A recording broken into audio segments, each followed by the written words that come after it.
কাজ হয় কি না। ও সত্যি সত্যি বিষ খাবে না তো? কি হলো ভাই, তোমার ফোন করা হলো? তাড়াতাড়ি দাড়িটা কেটে দাও, শ্বশুর বাড়ি যাবো।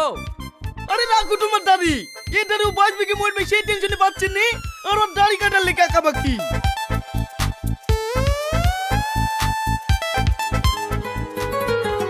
এই তো সুমি ফোন করছে, মনে হয় কাজ হয়েছে।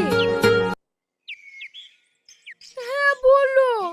তুমি কিন্তু ওইসব আবল টাবল কিছু করবা না। আমি তোমাকে ছাড়া বাঁচবো না। তোমার গার্লফ্রেন্ড নিয়ে তুমি সুখে থাকো।